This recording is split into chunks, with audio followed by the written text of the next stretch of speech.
Hello दोस्तों, राधे राधे। कैसे हैं आप लोग? तो उम्मीद करते हैं कि आप लोग सब अच्छे होंगे। तो आज के इस वीडियो में हम लोग क्लास 8 मैथ प्रश्न नंबर 11.2 सीधा और प्रतिलोम समानुपात का question number first number question को सॉल्व करने वाले हैं। तो आप लोग अच्छे से देखिएगा बुआ।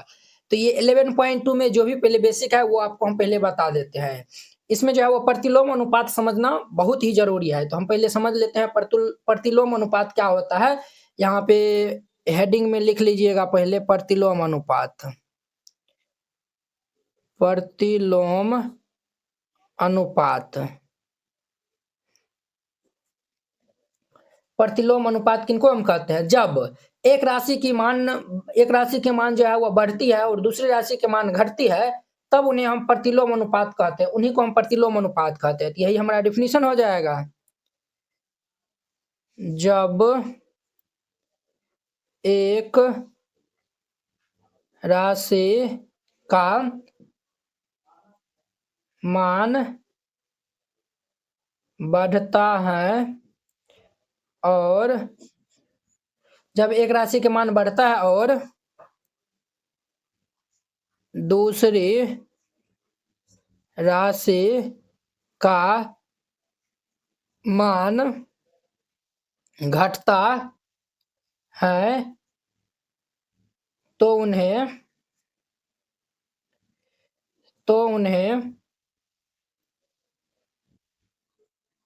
प्रतिलोम अनुपात कहते हैं। ये इनका बेसिक डिफिनीशन है। ये आप याद कर लीजिएगा, ठीक है। अब जैसे आपको हम एग्जाम्पल में जो है वह बताते हैं। जैसे हम ले लेते हैं, और जब एक राशि मान बढ़ता है और दूसरे राशि मान घटता है तो उन्हें हम प्रतिलोम अनुपात कहते हैं। और x इंटू वाई हम करेंगे तो स्थिर राशि आएगा। स्थिर राशि, ये बात आप याद रखिएगा, ठीक है। हम इनसे पहले x बाय वाई करते थे, तब हम स्थिर राशि आता था प्रत्यक्ष अनुपात में, और प्रतिलोम अनुपात में x इंटू वाई हमारा स्थिर राशि आएगा। क्लियर।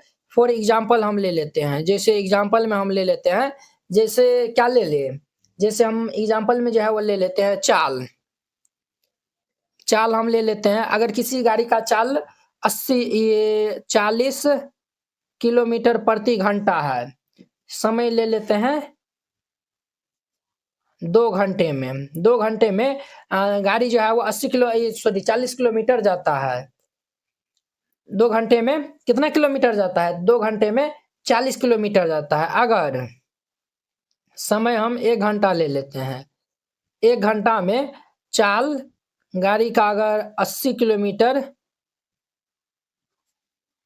प्रति घंटा है, ठीक है, 80 किलोमीटर प्रति घंटा है। यहाँ पे हम 2 घंटा में लिए हैं 40 किलोमीटर, ठीक है, और 1 घंटा में हम लिए हैं 180 जो है वो ले लीजिए, ठीक है।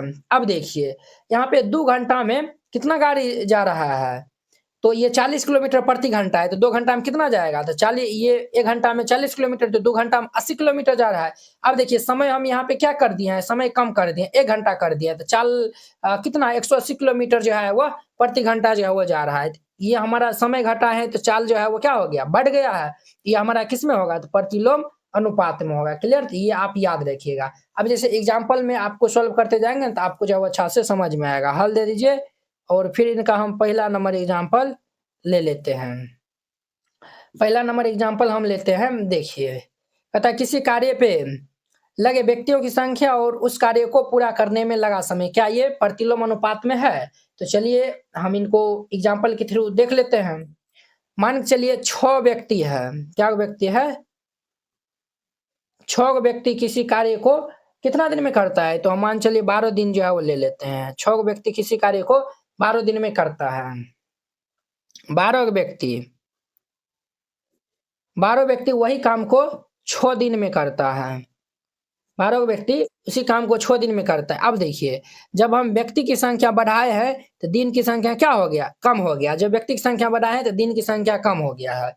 जब देखिए x और y दो राशि होगा, जब एक x का मान बढ़ रहा है, x राशि का मान बढ़ रहा है, तो y राशि का मान अगर घटेगा तो हम कहेंगे प्रतिलोम अनुपात में है। अगर x राशि का मान घट रहा है तो y राशि का मान अगर बढ़ रहा है, इस केस में भी हम कहेंगे वह प्रतिलोम अनुपात में है। तो ये आप याद रखिएगा। अब देखिए 6 गो व्यक्ति है, 12 दिन में काम करता है, 12 व्यक्ति 6 दिन में काम कर देगा। तो यहाँ पे हम व्यक्ति की संख्या बढ़ा है तो दिन की संख्या कम हुआ है, तो ये हमारा पहला हम क्या होगा, ये हमारा प्रतिलोम अनुपात में होगा। तो यहाँ पे लिख दीजिएगा तो प्रतिलोम अनुपात में है, और ये इनका आंसर हो जाएगा। क्लियर? पहला नंबर था। अब देखिए इनका दूसरा नंबर। दूसरा में क्या कह रहा है, एक समान चाल से किसी यात्रा में लिया गया समय और दूरी। एगो जो है वो समान चाल है और उसमें लिया गया समय और दूरी। मान के चलिए हम मान लेते हैं 40 किलोमीटर के लिए 1 घंटा का समय लगता है, ठीक है, और 80 किलोमीटर के लिए उनको 2 घंटा का समय लगता है। अब देखिए समय बढ़ा दिए हैं तो यहाँ पे हमारा किलोमीटर भी जो है क्या हो गया, बढ़ गया है। तो जब समय बढ़ा है तो किलोमीटर भी बढ़ गया, तो ये प्रतिलोम अनुपात में होगा? नहीं होगा। जब एक जो है वो बढ़ता तो दूसरा जो है वो घटता, तो यहाँ पे ये क्या होगा, यहाँ पे लिख दीजिएगा अतः प्रतिलोम अनुपात में नहीं है। समझे ना? देखिए क्या बोला है, चाल जो है वो समान है, वही चाल है। जब वही चाल है तो 1 घंटा में 40 किलोमीटर जाएगा तो 2 घंटा में तो 80 किलोमीटर जाएगा, ठीक है, इसीलिए प्रतिलोम अनुपात में नहीं होगा। ये दूसरा नंबर था। अब देखिए इनका 3 नंबर, खेती की गई भूमि का क्षेत्रफल और काटी गई फसल। अब देखिए हम जो है वो कम जमीन लेते हैं, जब कम जमीन लेंगे तो कम न फसल होगा। बोलिए यस या नो? कम फसल होगा, ठीक है। कम जमीन लेंगे तो कम फसल होगा, ज्यादा जमीन लेंगे, ज्यादा जमीन लेंगे तो ज्यादा फसल होगा। बोलिए यस या नो? आप कहेंगे यस सर। ज्यादा जमीन लेंगे तो ज्यादा फसल होगा ना, फसल।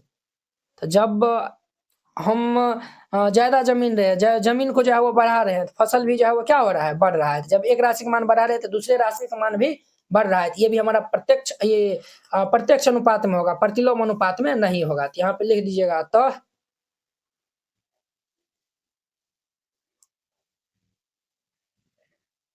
प्रतिलोम अनुपात में नहीं है, और ये इनका आंसर हो जाएगा। वेरी सिंपल था, 3 नंबर हो गया। अब इनका हमारा चौथा नंबर देखिए, एक निश्चित यात्रा में लिया गया समय और वाहन की चाल। क्या ये हमारा जो है वह प्रतिलोम अनुपात में होगा? तो चलिए हम देख लेते हैं। ये बिल्कुल हमारा प्रतिलोम अनुपात में होगा। एक निश्चित यात्रा में लिया गया समय और वाहन की चाल। निश्चित यात्रा यानी कि निश्चित मतलब ये हो गया कि दूरी फिक्स है, हमें यहाँ से यहाँ तक ही जो है वो जाना है। अगर गाड़ी जो है वो मान चलिए वाहन जो है वह 60 किलोमीटर प्रति घंटा की चाल से समय ये 2 घंटा में पहुंचता है। कितना घंटा में? 2 घंटा में, ठीक है। अगर वाहन 30 किलोमीटर प्रति घंटा में जाएगा तो कितना घंटा लगेगा? तो वो हमारा 4 घंटा लगाएगा, है कि नहीं है?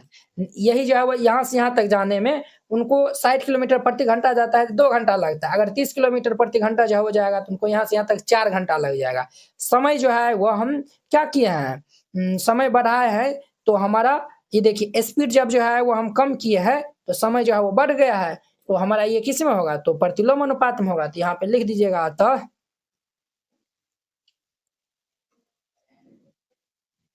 प्रतिलोम अनुपात में है, और ये इनका आंसर हो जाएगा। तो वेरी सिंपल था, चौथा नंबर था। अब 5वां नंबर देखिए, 5वां में क्या कह रहा है, किसी देश की जनसंख्या और प्रति व्यक्ति भूमि का क्षेत्रफल। किसी देश का जनसंख्या बोल रहा है। अब देखिए, अब हम यहाँ पे ले लेते हैं, मान चलिए किसी देश का जो है वो जनसंख्या यहाँ पे बोल रहा है, तो जनसंख्या बोल रहा है तो हम जो है वो एग्जाम्पल में जो है वो ले लेते हैं, उस देश में 100 लोग है, 100 लोग है। देखिए जमीन तो फिक्स ही रहेगा ना देश में ना, मान चलिए देश इतना दूर में है तो जमीन जो है वो फिक्स ही रहेगा। अब इस जो है वो देश में 100 जो है वो लोग है, 100 लोग है, यहाँ पे मान लेते हैं हम प्रति व्यक्ति 10 एकड़ जमीन है। हर एक व्यक्ति को 10 एकड़ जो है वो जमीन मिलता है, ठीक है। अगर यही देश में 200 व्यक्ति हो जाएगा, क्या होगा? 200 लोग हो जाएगा, 200 लोग होगा तो यहाँ पे प्रति व्यक्ति कितना होगा? 10 से घट के ये हमारा कितना हो जाएगा? 5 एकड़ हो जाएगा। बोलिए यस या नो? तो हम एक राशि का मान बढ़ाए हैं तो दूसरी राशि का मान क्या हो गया? कम हो गया है। हम यहाँ पे क्या बोलेंगे? तो यह हमारा प्रतिलोम अनुपात में होगा, तो लिख दिएगा तो प्रतिलोम अनुपात में है, और ये इनका आंसर हो जाएगा। तो वेरी सिंपल था। 2 नंबर क्वेश्चन, एक टेलीविजन गेम शो में ये इकाई दहाई सैकड़ा हजार 10,000 लाख 1 लाख की पुरस्कार राशि विजेता में समान रूप से वितरित की जानी है। 1,000 जो सॉरी 1 लाख हमारा है, इकाई दहाई सैकड़ा हजार 10,000 लाख 1 लाख है, वो समान रूप से जो है वो विस्तारित करता है, यानी कि पुरस्कार जो है वो दिया जाता है अलग अलग व्यक्ति को। निम्नलिखित सारणी को पूरा कीजिए तथा ज्ञात कीजिए कि क्या एक व्यक्तिगत विजेता को दी जाने वाली पुरस्कार की धनराशि विजेताओं की संख्या के अनुक्रमानुपाती या फिर व्युत्क्रमानुपाती है? ये हमें बताना है, ठीक है। तो चलिए, विजेता की संख्या 1 है, उनको हमें मिलता है कितना? यहाँ पे इकाई दहाई सैकड़ा हजार 10,000 लाख 1 लाख जो है वो दिया जाता है। जब 2 गो है तो उनको 50,000, जब 4 गो रहेगा तब कितना होगा? जब 5 गो रहेगा तब कितना? 8 गो रहेगा तब कितना? 10 गो रहेगा तब कितना? 20 गो रहेगा तब कितना? ठीक है। अब देखिए यहाँ पे x1 हम इनको मान लेते हैं और ये y1 मान लेते हैं, ठीक है। और ये देखिए, जब देखिए यहाँ पे जब विजेता की संख्या एगो था तो पुरस्कार जो है उनको 1 लाख रुपया मिला था। जब 2 गो हो गया, जब हम एक राशि का मान बढ़ाए है तो दूसरा राशि का मान क्या हो गया? कम हो गया, तो 85,000 दूसरा को मिला है। अगर 4 गो होगा तो और कम हो जाएगा। जब जो है वो एक राशि का मान बढ़ा है, दूसरा राशि का मान घट रहा है, तो हम जो है वो मान लेते हैं यहाँ पे ए इनको मिलता है, बी मिलता है, C D E, A B C D का मान निकाल देंगे तो हमारा आंसर आ जाएगा। तो यहाँ पे हल दे दीजिए और फिर बारी बारी से हम इनको हल करते हैं। आपको हम बताए थे प्रतिलोम अनुपात को ही हम व्युत्क्रमानुपाती कहते हैं और प्रत्यक्ष अनुपात को हम अनुक्रमानुपाती कहते हैं, ठीक है। अब देखिए, तो आपको हम बताए थे कि x इंटू वाई का मान हमारा क्या आता था? स्थिर राशि, यानी कि क्या आता था। अब हम यहाँ पे क्या करेंगे तो देखिए, ये हमारा 2 इंटू ये 50,000 बराबर ये 4 गुना हम ए कर देंगे। ये 2 गुना ये 50,000 x इंटू वाई के हमारा स्थिर राशि आता था, x1 y1 है, ये हमारा x1 y1, तो ये हमारा x1 इंटू y1 हमारा स्थिर राशि आएगा, तो ये 2 गुना 50,000 बराबर ये 4 गुना ए हो जाएगा। तो यहाँ से हम ए का मान निकालेंगे, तो ए का मान निकालेंगे तो क्या होगा हमारा?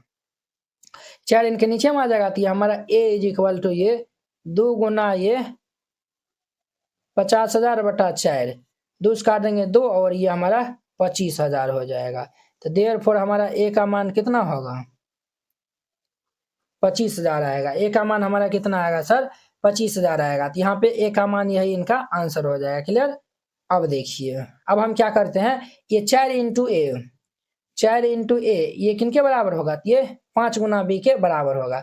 ए का तो मान निकाले हैं, तो यहाँ पे रख देंगे, तो हमारा 4 गुना 25,000 बराबर ये 5 गुना बी। हम यहाँ से बी का मान निकालेंगे, तो बी का मान निकालेंगे 5 इनके नीचे में आ जाएगा, तो 4 गुना ये हमारा 25,000 बट्टा ये 5, तो ये हमारा क्या हो जाएगा? 25 5,000 हो जाएगा। तो देयरफॉर ये बी बराबर 5 चौक 20 20,000 हो जाएगा। तो ये इनका आंसर हो जाएगा। क्लियर? बी हो गया। अब देखिए, अब हम सी का मान निकालते हैं, तो ये 5 गुना बी, आप इनको भी बराबर कर सकते हैं, इनको भी बराबर कर सकते हैं, ठीक है। तो ये हमारा क्या होगा? 5 गुना बी बराबर ये हमारा 8 गुना सी हो जाएगा। बी का मान हम 20,000 निकाल लें, तो यहाँ पे रख देंगे, तो ये हमारा 5 गुना ये 20,000 बराबर ये 8 गुना सी। तो देयरफॉर हम सी का मान निकालेंगे, तो ये हमारा 5 गुना ये 20,000 बटा ये 8 कर देंगे। तो अब देखिए, अब इनको हम कैंसिल कर देंगे, तो ये हमारा 4 दूनी 8 4 5 20 5,000 हो जाएगा। 2 से काट देंगे तो ये 2500, तो इम्प्लाई दे दीजिए। देयरफॉर ये सी बराबर 25 पंचे 125, तो ये हमारा 12,500 हो जाएगा। ये इनका आंसर हो जाएगा। सी का मान निकल गया। अब हम डी का मान निकालते हैं, तो डी का मान निकालेंगे, तो ये हमारा 8 गुना सी बराबर ये 10 गुना डी हो जाएगा। सी का मान 12,500 है, तो ये हमारा 8 गुना 12,500 बराबर ये 10 गुना डी। तो यहाँ से हम डी का मान निकालेंगे तो ये इनके नीचे में आ जाएगा, तो ये 8 गुना 12,500 बट्टा में 10। तो ये जीरो से ये जीरो हमारा कैंसिल हो जाएगा। तो देयरफॉर ये डी बराबर 1250 को 8 से गुना करेंगे तो ये हमारा 10,000 होगा। ये इनका आंसर हो जाएगा। वेरी सिंपल था। अब हम 10 गुना डी 10 गुना डी बराबर हम करेंगे किन के 20 गुना ए के 20 गुना ए के। तो अब हम डी का मान 10,000 निकालें तो यहाँ पे रखेंगे तो ये हमारा 10,000 और गुना 10 है बराबर ये 20 गुना में ई। तो हम यहाँ से ई का मान निकालेंगे तो क्या होगा 10,000 और गुना में 10 बट्टा ये 20, 10 दूनी के 20 और ये हमारा 5,000 हो जाएगा। तो देयरफॉर हमारा ई का मान कितना आ जाएगा 5,000। ये इनका आंसर हो जाएगा। वेरी सिंपल था। इस तरीका से बनाइएगा, ये हमारा 2 नंबर क्वेश्चन कंप्लीट हो जाएगा। अब देखिए नेक्स्ट इनका हमारा 3 नंबर एनसीईआरटी क्लास 8 गणित संपूर्ण हल complete NCERT solution handwritten and colourful. NCERT गणित के सभी प्रश्नों के समाधान संपूर्ण हल स्टेप बाय स्टेप आसान समाधान सुंदर और समझने में आसान नोट। ये सभी उन बोर्डों के लिए उपयोग है, बिहार बोर्ड के लिए, UP board, MP board, Jharkhand board या फिर अन्य किसी और बोर्ड से हो, ठीक है, जिसमें एनसीईआरटी मानता हो। सिर्फ ये आपको हैंड रिटन कलरफुल नोट जो है वो मिलेगा। बोर्ड परीक्षा में अच्छे अंक लाने का शानदार मौका। ये हैंड रिटन नोट कैसा दिखेगा तो वो भी देख लीजिए। ये खास बात है, जैसे इस टाइप का आपको नोट दिया जाएगा और आपको कोई भी टॉपिक समझने में दिखाता है, जैसे प्राकृतिक संख्या हो गया, सम संख्या हो गया, इस पे आप क्लिक करिएगा, प्राकृतिक संख्या पे क्लिक करेगा, देखिए ये यूट्यूब वीडियो का डायरेक्ट लिंक खुल जाएगा। तो ये यहाँ से आप जाके जो है वो देख सकते हैं। देखिए ये प्राकृतिक संख्या, पूर्ण संख्या, ये सब बताया हुआ, तो जाके आप देख सकते हैं। ये हमारा प्रश्नावली 1.1 एक्सरसाइज 1.1 है। ये पहला दूसरा क्वेश्चन है, इसमें हमें डाउट है, हर एक क्वेश्चन में लिंक डाला हुआ है। इस पे क्लिक करेगा तो ये हमारा फर्स्ट नंबर क्वेश्चन ओपन हो जाएगा। देखिए ये हमारा प्रचार चल रहा है, ये हमारा फर्स्ट नंबर क्वेश्चन ओपन हो गया। तो आप जाके जो है वो देख सकते हैं, ठीक है। ये आपको नोट कैसे मिलेगा वो भी आपको बताते हैं। इस नोट को प्राप्त करने के लिए आपको इस QR कोड पे 49 रुपया सेंड करके और इस नंबर पे स्क्रीनशॉट जो है वो भेज दीजिएगा। कन्फर्म होते ही PDF आपको मिल जाएगा तुरंत। अगर ये QR कोड नहीं काम करता है तो आप इस नंबर पे कांटेक्ट कर लीजिएगा और फिर जाके 49 रुपया सेंड करिएगा। हम आपको QR कोड भेजेंगे, उस पे सेंड करिएगा। 3 नंबर में कहता है रहमान तिल्लियों या डंडियों का प्रयोग करते हुए एक पहिया बना रहा है। ये रहमान जो है वो तिल्लियों का प्रयोग करते हुए एक पहिया बना रहा है। वह समान तिल्लियों इस प्रकार लगाना चाहता है कि किन्हीं भी क्रमागत तिल्लियों के युग्मों के बीच का कोण बराबर, और ये तिल्ली को इस प्रकार लगाता है कि 2 या फिर 3 ले लीजिए या फिर अलग अलग जो है वो लीजिएगा। देखिए ये हम दोनों ले लिए या फिर ये दोनों ले लिए, ये दोनों लिए, इनके बीच का कोण क्या है, इनके बीच का कोण समान है। क्लियर, हर एक में, इसमें भी इनका बीच का कोण समान है, ठीक है। इसमें भी सबका बीच का कोण क्या है सर, समान है। क्लियर। अब देखिए बीच बराबर है। निम्नलिखित सारणी को पूरा करिए जिसकी सहायता से उसकी सहायता कीजिए। अब देखिए तिल्लियों की संख्या 4, 6, 8, 10, 12। देखिए क्रमागत तिल्लियों के बीच युग्मों का कोण। अब देखिए 2 तिल्ली है ना, इन दोनों तिल्लियों के बीच का युग्म कोण, जब जो है वो तिल्ली की संख्या 4 है तो बीच का कोण 90 डिग्री दिख रहा है। जब 6 है तो 60 डिग्री, 8 रहेगा तो कितना, 10 रहेगा कितना, 12 रहेगा तो कितना। अब यहाँ पे देखिए जब 4 से हम 6 किए हैं तो कोण जो है वो क्या हो गया, घट गया। जब 8 हम किए हैं तो ये हम तिल्लियों की संख्या बढ़ा रहे हैं तो कोण की संख्या हमारा घटेगा। तो ये हमारा किस में होगा, तो ये हमारा ये प्रतिलोम अनुपात में होगा। तो यहाँ पे हम हल दे दीजिए और फिर इनको हम पहले हल करते हैं। मान चलिए हम मान लेते हैं इसमें A होगा और इसमें B होगा और इसमें हम C होगा, ठीक है। 80 डिग्री का जो है वो कोण बनाएगा। अब ये हमारा क्या होगा, हमारा जो है वो फर्स्ट में 3 गो पार्ट है। तो फर्स्ट में जो है वो हमारा ये 6 गुना हम 60 डिग्री इनके बराबर कर देंगे। ये हमारा 8 गुना A के बराबर पिछले क्वेश्चन के जैसा है। हम यहाँ से A का मान निकालेंगे तो ये 6 गुना 60 डिग्री बट्टा ये 8 हो जाएगा। क्लियर। अब इनको काटिए, 4 दूनी के 8, 15 चौके 60, 2 काट देंगे 3 हो जाएगा। तो देयरफॉर ये A बराबर हमारा कितना हो जाएगा, A बराबर भाई साहब ये कितना हो जाएगा, ये A बराबर हमारा भाई साहब कितना होगा रे, 15 तिया ये 45 डिग्री हो जाएगा। कितना होगा सर, 45 डिग्री हो जाएगा। क्लियर, यहाँ पे 45 डिग्री आएगा, ठीक है। जब 4 से 6 था, जब 4 से 6 था तो 90 से 60 हुआ है, 6 से 8 होगा आई थिंक। 1 सेकेंड रुकिए। तो अब हम फिर करेंगे यहाँ पे सेकेंड नंबर में। देखिए अब हम क्या करेंगे तो ये 8 गुना 45 डिग्री, अब इनको बराबर कर देंगे 10 गुना बी के। क्लियर। अब देखिए हम बी का मान यहाँ से निकालेंगे तो बी बराबर क्या होगा, ये 10 नीचे आ जाएगा तो ये 8 गुना 45 बट्टा में 10 हो जाएगा। 5 नमा 45, 5 दूनी के 10, 2 से 4 हो जाएगा। देयरफॉर बी बराबर ये हमारा कितना होगा, 36 डिग्री हो जाएगा। बी का मान 36 आया हुआ तो यहाँ पे 36 डिग्री दे दीजिए। अब इनका 3 नंबर में देखिए, 3 नंबर में ये हमारा 10 गुना 36 डिग्री बराबर हो जाएगा 12 गुना सी का, सी के। तो ये हम सी बराबर निकालेंगे तो ये 10 गुना 36 डिग्री बट्टा 12, तो ये हमारा 12 तिया 36, देयरफॉर ये सी बराबर 10 तिया कितना हो जाएगा, 30 डिग्री हो जाएगा।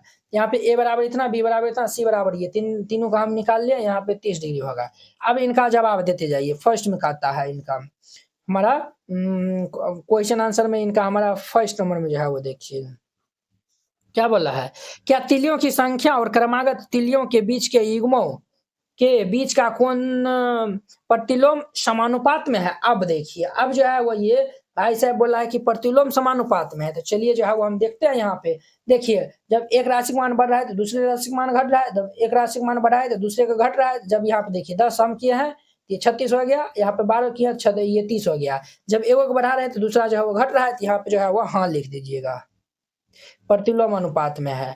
15 तीलियों वाले एक पहिए के क्रमागत तीलियों के किसी युग्मों कोणों को कोण परिकलित कीजिए। अब इसमें क्या बोला है, 15 जो है वह तिल्ली होगा, ठीक है, तब उनके बीच का युग्मों का जो है वो कितना कोण होगा वो बताना है। तो सेकेंड नंबर में देखिए, यहाँ पे देखिए बुआ, हम जो है वो जानते हैं ये हमारा किस टाइप का, एक वृत्त टाइप का बनता है। वृत्त का जो है वो ये सभी कोणों का योगफल 360 डिग्री के बराबर होता है, और इसमें हमें 15 तिल्ली यूज करना है। तो ये प्रत्येक में कितना डिग्री का कोण बनाएगा वो मालूम चल जाएगा।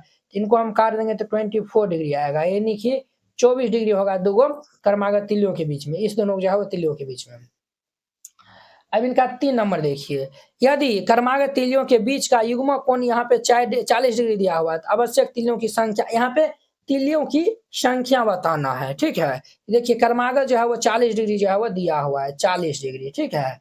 हम जो है वो जानते हैं कि ये पूरे कोण में जो है वो कितना जो है वो कोण बनाता है, तो हमारा 360 डिग्री बनाता है, तो 360 डिग्री है, इसमें हम 40 से भाग दे देंगे तो कितना आएगा, ये 9 आएगा, ये हमारा 9 होगा। जब हम 9 से गुना करेंगे तभी 360 होगा। इनका हमारा राइट आंसर क्या होगा सर, ये हमारा 9 हो जाएगा, ठीक है, 9 तिल्ली होगा। इस तरीका से बनाइएगा, ये हमारा 3 नंबर क्वेश्चन भी कंप्लीट हो जाएगा। क्वेश्चन कहता है, यदि किसी डिब्बे की मिठाई को 24 बच्चों में बांटा जाए, 24 बच्चे में जो है वो बांटा जाता है, प्रत्येक बच्चे को कितना मिठाई मिलता है, तो 5 को मिलता है। यदि बच्चों की संख्या 4 कम कर दी जाए, अर्थात 24 में 4 कम कर देंगे तो कितना होगा, 20 को होगा। तो 20 को जो है वो बच्चों को प्रत्येक बच्चों में तब कितना मिठाई मिलेगा वो बताना है। तो यहाँ पे हल दे दीजिएगा और फिर इनको हल करिएगा। जैसे ये हम जैसे बनाएंगे ना उसी प्रकार हर एक क्वेश्चन बनेगा, तो आप इनको अच्छे से ध्यान से देखिएगा। तो हम यहाँ पे मान लेते हैं, माना कि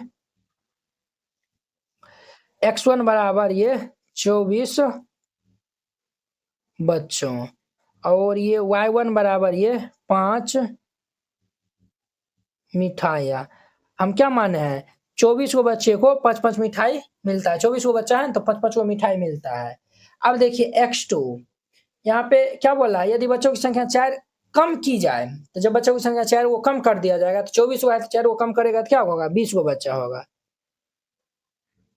20 को बच्चों में तो प्रत्येक बच्चे को कितना मिठाई मिलेगा, अर्थात ये y2 का मान हमें यहाँ पे बताना है। क्लियर। अब देखिए यहाँ पे लिखेगा, चूंकि x तथा y किस में है, प्रतिलोम समानुपात में है, प्रतिलोम समानुपात में है, प्रतिलोम समानुपात में है। जैसे देखिए बच्चों की संख्या क्या किए हैं, कम किए हैं, तो मिठाई की संख्या क्या होगा, बढ़ेगा। जब एक राशि का मान कम हुआ है तो दूसरे राशि के मान में वृद्धि हो रहा है, अर्थात बढ़ रहा है। जब एक राशि के मान में कम होगा और दूसरे राशि के मान में वृद्धि होगा, तब हम उनको क्या कहेंगे, तो तब उनको हम कहेंगे वो जो है वह हमारा किस में है, तो प्रतिलोम समानुपात में है। क्लियर। देखिए वो हम जो है वो पहला हम जो है वो प्रतिलोम अनुपात यहाँ पे लिखे थे, प्रतिलोम अनुपात नहीं होगा, बल्कि यहाँ पे क्या होगा हमारा प्रतिलोम ये प्रतिलोम अनुपात, हाँ, ये जो है प्रतिलोम अनुपात को ही हम प्रतिलोम समानुपात या फिर ये हम व्युत्क्रमानुपाती भी जो है वो कहते हैं, ठीक है। ये हमारा किस में होगा, x और y जो है वो प्रतिलोम समानुपात में होगा। प्रतिलोम समानुपात में x इंटू वाई का मान क्या आता है, स्थिर राशि आता है। यहाँ पे हमारा क्या होगा, x1 इंटू y1 बराबर होंगे x2 इंटू y2 को। क्लियर। अब देखिए x1 हमारा 24 दिया हुआ है और गुना 5 बराबर x2 हमारा 20 है, y2 हमें ज्ञात करना है। तो यहाँ पे y2 का मान हम निकालेंगे तो क्या होगा हमारा 24 गुना में 5 बट्टा में ये 20 हो जाएगा। तो 5 चौके 20, 4 छके 24, देर फोर ये y2 बराबर ये 6 आया हुआ है। तो 20 को बच्चा में जो है वो 6 को मिठाई मिलेगा। यहाँ पे लिख दीजिएगा, अतः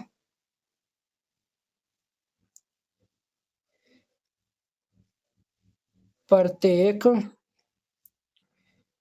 बच्चों को 6 मिठाइयाँ मिलेगी। ये इनका आंसर हो जाएगा। तो वेरी सिंपल था। चौथा नंबर था। अब देखिए पांचवा में, एक किसान की पशुशाला में 20 पशुओं के लिए 6 दिन का भोजन पर्याप्त है। इस पशुशाला में 10 पशु और आगे है, 20 को था पहले, 10 को और आ गया, तो भोजन जो है वो कम दिन चलेगा। भोजन कितना दिन पर्याप्त होगा वो आपको बताना है। यहाँ पे हल दे दीजिए और फिर इनको हल करिएगा। हम मान लेते हैं यहाँ पे, माना कि x1 बराबर ये 20 पशुओं, x1 बराबर 20 पशुओं के लिए y1 ये हमारा 6 दिन का खाना पर्याप्त है। हमें बताना, ये देखिए x2 बराबर 10 को पशु और आ जाता है, 20 को पहले था, 10 को ये थी, कितना हो जाएगा 30 पशु हो जाएगा, 30 पशुओं। तो हमें y2 बताना है कि भोजन कितना दिन चलेगा, ठीक है। देखिए जब पशु की संख्या क्या हुआ, बढ़ा है, तो भोजन की संख्या कम होगा, तो हमारा किस में होगा, तो यहाँ पे लिखेगा चूंकि x तथा y प्रतिलोम समानुपात में है। x और y किस में है, तो प्रतिलोम समानुपात में है। जब प्रतिलोम समानुपात में होगा तो x1 इंटू y1 बराबर ये x2 इंटू y2 हो जाएगा। x1 हमारा 20 दिया हुआ है, y1 6 है, बराबर x2 30 है, हमें y2 बताना है। हम यहाँ पे y2 निकाल लेंगे तो क्या होगा, 20 गुना में 6 बटा 30, तो 6 पंचे 30 और 5 चौके 20, देर पर ये हमारा y2 बराबर कितना होगा, 4 हो जाएगा। y2 का मान 4 आएगा, 4 दिन, ठीक है। यहाँ पे लिख देना है, क्या लिखिएगा, तो यहाँ पे लिख दीजिएगा, अतः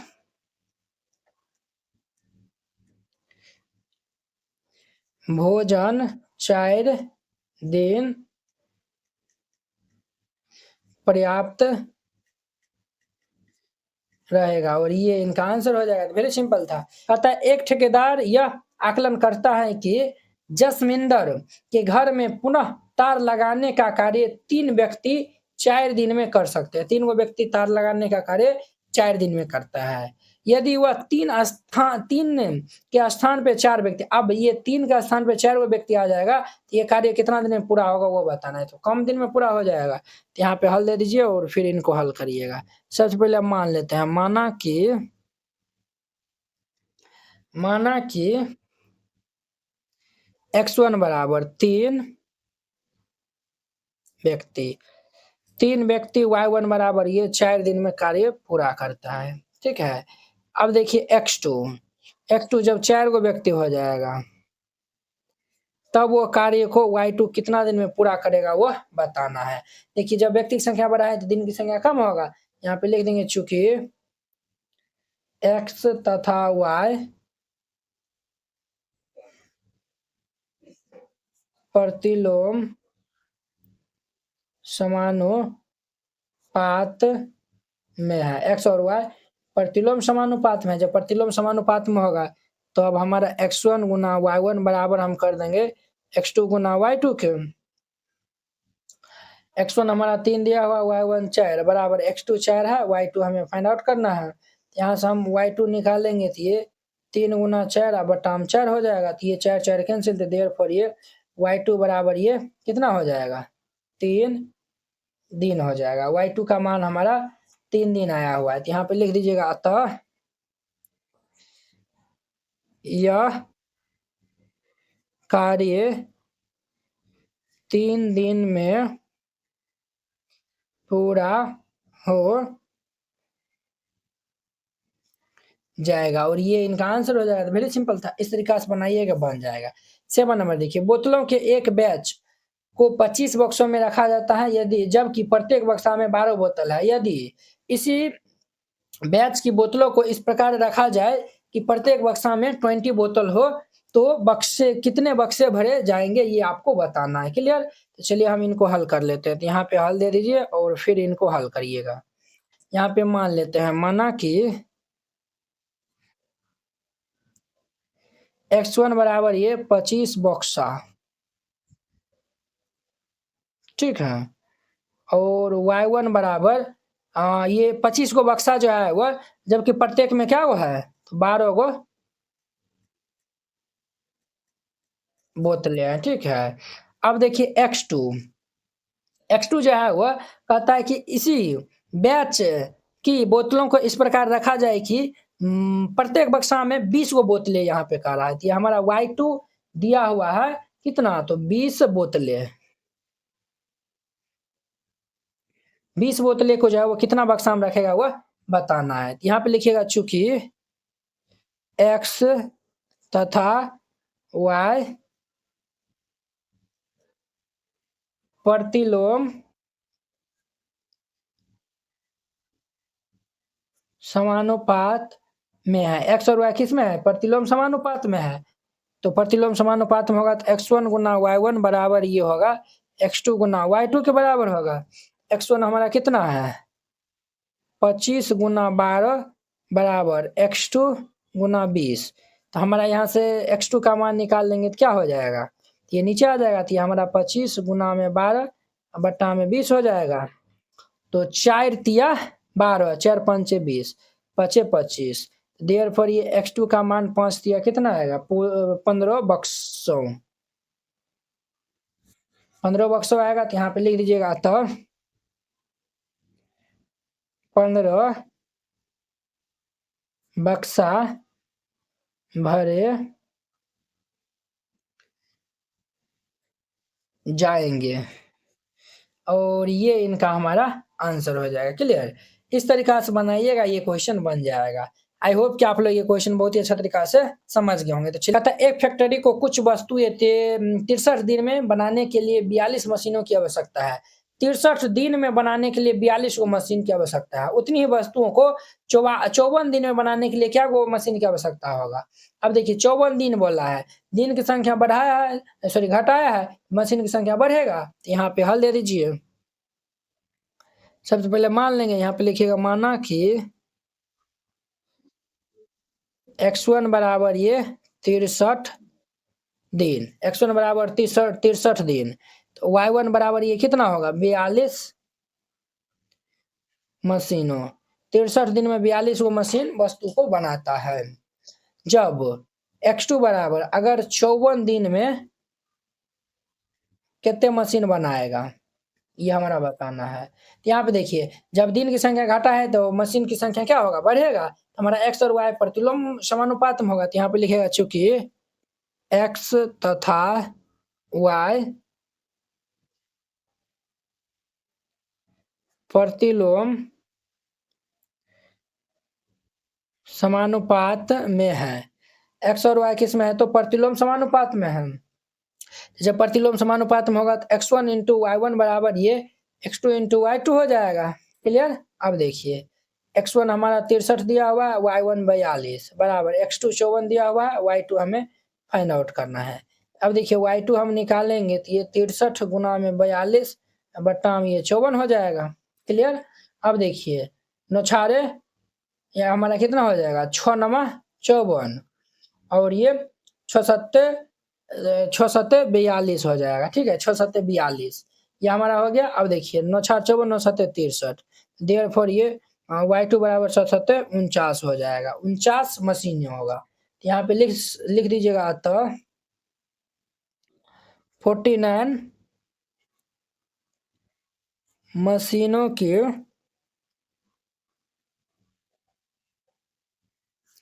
आवश्यकता होगी और ये इनका आंसर हो जाएगा। तो वेरी सिंपल था, इस तरीका से बनाइएगा, बन जाएगा। अब देखिए इनका हमारा 9 नंबर क्वेश्चन। 9 में कहता है एक कार एक स्थान तक पहुंचने में 60 किलोमीटर प्रति घंटा की चाल से चलकर 2 घंटे का समय लेती है।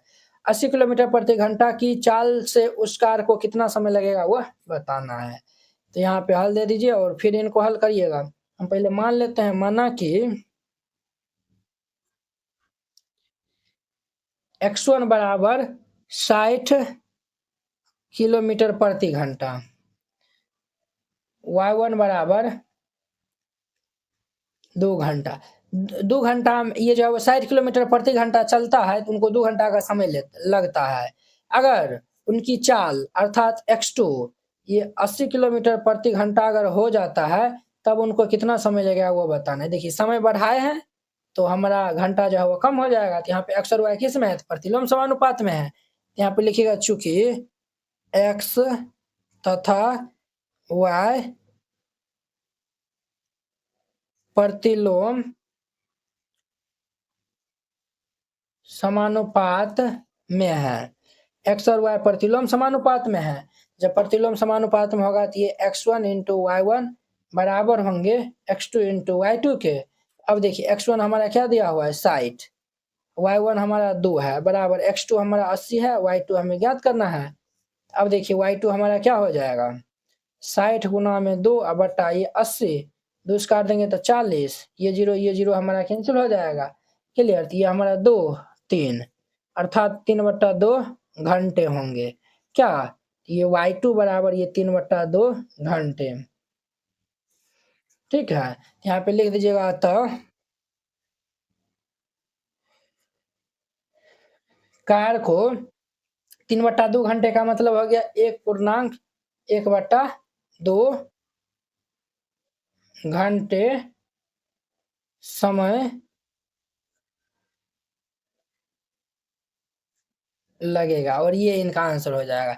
इनको भाग दीजिएगा ना, पूर्णांक में बदलने जाइएगा ना तो 2 से जो है वो भाग दीजिएगा 3 में, एक बार में 2 जाएगा 1, तो ये हमारा 1.1/2 घंटा का समय लगेगा। तो वेरी सिंपल था, इस तरीका से बनाइएगा, ये क्वेश्चन बन जाएगा। आई होप कि आप लोग ये क्वेश्चन बहुत ही अच्छा तरीका से समझ गए होंगे। तो चलिए, 2 व्यक्ति एक घर में नई खिड़की 3 दिन में लगा रहे हैं। 2 व्यक्ति है, वो नया खिड़की 3 दिन में लगाता है। कार्य आरंभ होने से पहले एक व्यक्ति बीमार पड़ जाता है, तो अब कार्य कितना दिन में पूरा होगा वो बताना है। तो इसमें 2 क्वेश्चन है, हम बारी-बारी से हल करते हैं। तो यहाँ पे हल दे दीजिए और फिर इनको हल करिएगा। पहला नंबर में सबसे पहले मान लेंगे यहाँ पे, तो लिखिएगा माना कि x1 बराबर 2 व्यक्ति है, y1 जो है वो 3 दिन में पूरा करता है, खिड़की को लगाना 3 दिन में पूरा करता है। अब देखिए कार्य आरंभ होने से पहले एक व्यक्ति बीमार पड़ जाता है। अब देखिए कार्य आरंभ होने से पहले एक व्यक्ति बीमार पड़ जाएगा तो हमारा क्या वो व्यक्ति बचेगा ना, तब वो कार्य कितना दिन में पूरा होगा हमें वो बताना है। ठीक है, तो चलिए हमें वो बताना है। अब देखिए 2 व्यक्ति 3 दिन में करता है, तो एगो व्यक्ति कितना 6 दिन में करेगा, तो ये तो डायरेक्ट आंसर हो जाएगा। बट आपको बनाना कैसे है, एगो व्यक्ति जो है वो घटा है तो दिन जो है बढ़ेगा। तो यहाँ पे लिखेगा चूंकि x तथा y प्रतिलोम समानुपात में है, x और y किस में है तो प्रतिलोम समानुपात में है। तो प्रतिलोम समानुपात में होगा तो x1 इंटू y1 बराबर ये हमारा x2 y2 दीजिए ना, x2 y2 ना, हमारा x2 इंटू y2 हो जाएगा। अब ध्यान दीजिए x1 हमारा क्या है 2 है, y1 3 है, x2 हमारा 1 है और y2 हमें ज्ञात करना है। तो 3 दूनी कितना हो जाएगा 6 हो जाएगा। इनको हम मल्टीप्लाई करेंगे तो देयरफॉर ये y2 बराबर क्या हो जाएगा 3 दूनी के 6 दिन में वह पूरा करेगा। यहाँ पे लिख दीजिएगा अतः कार्य 6 दिन में पूरा होगा। और ये इनका आंसर हो जाएगा। वेरी सिंपल था, पहला नंबर था। अब देखिए दूसरा नंबर, एक ही दिन में खिड़कियां लगवाने के लिए कितने व्यक्तियों की आवश्यकता होगा। अब देखिए व्यक्ति की संख्या पूछ रहा है और यहाँ पे दिन की संख्या जो है वो दिया हुआ एक ही दिन। यहाँ पे पहले मान लीजिए, सबसे पहले माना कि x1 बराबर जब 2 व्यक्ति है तो y1 कार्य को कितना दिन में पूरा करता है, तो 3 दिन में। जब x2 बराबर 1 व्यक्ति होगा तो y2 वह काम को कितना दिन में पूरा करेगा वो बताना है। अब देखिए जब व्यक्ति की संख्या कम हुआ है तो दिन की संख्या बढ़ेगा। यहाँ पे लिखेंगे चूंकि x तथा y प्रतिलोम समानुपात में है। जब प्रतिलोम समानुपात में होगा तो ये x1 गुना में y1 बराबर ये होंगे x2 गुना में y2 के। x1 हमारा क्या है, 2 है और y1 3 दिया हुआ है, x2 हमारा 1 है, y2 हमें ज्ञात करना है। तो 3 दूनी के ये हमारा कितना हो जाएगा बुआरे, तो ये हमारा जो है वो देयरफॉर ये y2 बराबर 3 दूनी के 6, हमारा ये क्या हो जाएगा 6। हमारा ये क्या दिया हुआ था, एक ही दिन में। अब देखिए हुआ यहाँ पे जो व्यक्ति नहीं दिया हुआ है, व्यक्ति ये हमें कितना व्यक्ति होगा वो बताना है, और एक दिन यहाँ पे दिया हुआ, एक दिन, समझे ना। 2 गुना 3 बराबर ये हमारा कितना व्यक्ति जो है वो करेगा कार्य, ये वाट दिया हुआ वाट, ठीक है। तो ये हमारा 6 व्यक्ति जो है वो करेगा, एक दिन में 6 व्यक्ति कार्य को पूरा कर देगा। तो यहाँ पे लिख दीजिएगा अतः 6 व्यक्ति एक ही दिन में पूरा करेगा, और ये आंसर हो जाएगा। वेरी सिंपल था, ये हमारा 10 नंबर था। अब देखिए 11 नंबर, किसी स्कूल में 45 मिनट अवधि के 8 क्लास होते हैं। 45 मिनट की अवधि में क्या क्लास होता है, 8 गो क्लास होता है, क्लियर। तब कहता है कि यह कल्पना करते हुए कि स्कूल का कार्य समय उतना ही रहता है यदि स्कूल में बराबर अवधि के क्या क्लास है, 9 क्लास हो, तो प्रत्येक क्लास का समय बताना है। तो वेरी सिंपल है, यहाँ पे हल दे दीजिए और फिर इनको हल करिएगा। सबसे पहले हम मान लेते हैं, तो यहाँ पे लिखिएगा माना कि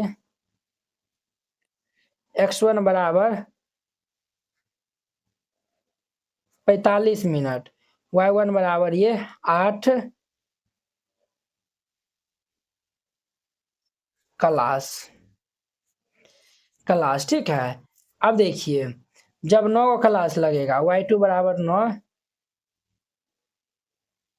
जब 9 क्लास लगेगा तो कितना मिनट का क्लास होगा वो बताना है, ठीक है। तो यहाँ पे देखिए जब क्लास की संख्या बढ़ा है तो मिनट की संख्या घटेगा। यहाँ पे लिखेंगे चूंकि x तथा y प्रतिलोम समानुपात में है। प्रतिलोम समानुपात में है तो हमारा x1 इंटू y1 बराबर ये होंगे x2 इंटू y2 के बराबर होंगे। तो x1 हमारा कितना है 45 और y1 हमारा 8 है, बराबर x2 हमारा ज्ञात करना है और y2 हमारा 9 दिया हुआ है। हम यहाँ से x2 निकाल लेंगे तो क्या होगा, ये इनके नीचा में हो जाएगा। तो 45 गुना में 8 बटा 9, 9 पचे 45, देर पर ये x2 बराबर ये 40 मिनट का क्लास लगेगा। यहाँ पे लिख लीजिएगा अतः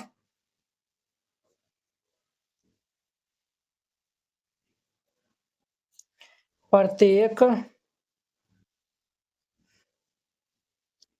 क्लास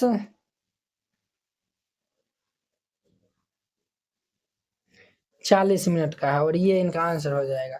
वेरी सिंपल है, इस तरीका से बनाइएगा, ये क्वेश्चन बन जाएगा। आई होप कि आप लोग ये क्वेश्चन बहुत ही अच्छा तरीका से समझ गए होंगे। तो चलिए अब हम नेक्स्ट वीडियो में मिलते हैं। इनके हमारा ये हमारा 11.2 खत्म हो गया। अब हम नेक्स्ट वीडियो में मिलेंगे इनके 12.1 एक्सरसाइज के साथ में। अगर यह वीडियो आप लोग को अच्छा लगा होगा तो लाइक कमेंट एंड अपने दोस्तों के बीच में शेयर कीजिएगा। तो चलिए अब हम नेक्स्ट वीडियो में मिलते हैं। जय हिंद।